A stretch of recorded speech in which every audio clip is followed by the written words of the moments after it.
So what we're going to do now is we're going to scan up using the iTero scanner. Miriam is going to scan the upper arch. The advantage of this is, and I'm sure everybody's found this, when you do one implant it's not so terrible. When you do multiple implants, the differences between the pouring of the stones, between the impression material, with teeth you have a little bit of micro movement. You get away with these things. With implants there is no movement at all.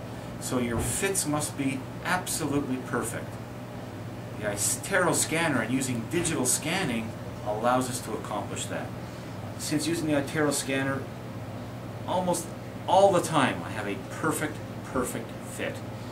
Contacts are perfect. Fit on the margins is perfect. Bite is perfect. Why is the bite perfect? And this is actually very interesting, and I'll explain it to you. Again, you'll see it when I do the scan. With iTero scan, when you have the patient bite, you're having the patient bite into a full, hard bite. And what that does is it compresses the periodontal ligament slightly.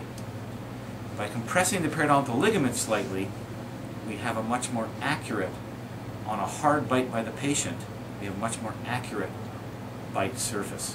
When the periodontal ligament is not compressed, and then the patient bites hard on food or even by themselves, as an abruxer, right away you've got a heavy contact on a tooth that you shouldn't have. So the iTero scanner, because it has the patient biting hard bite, compensates for that. Scan, keep them pulled inside. We have the interproximal scan, the jig scan, and now we're going to get the tooth scan in bite. So Anton, I want you to close down for me. Squeeze hard and hold, okay? I'm going to sneak in there. And this is a really nice one because we've got enough room to actually get our scanning jig. Sometimes that scanning jig gets in the way of the bite. In this case, I would just take it out and do a couple of extra scans, but this jig is the perfect height. And there we go. So we're going to make sure that tooth forms forward.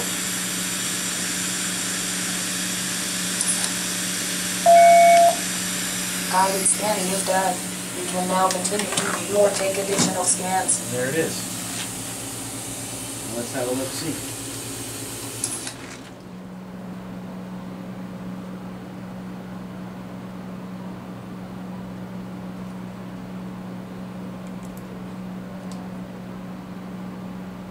Okay, so here we can see we've got the bite.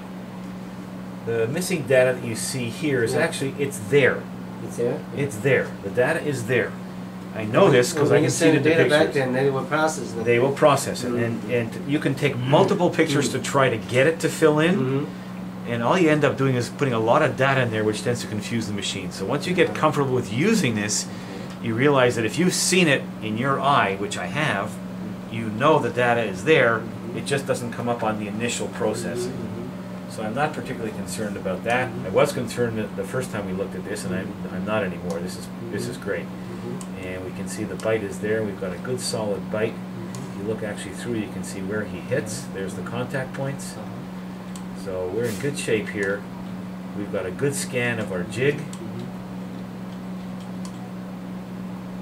And now this can go back into the computer where they can then design a custom abutment and a crown and all ready to go, because they know exactly where that implant is and they know exactly the relationship of that implant, teeth on either side, and the actual bite.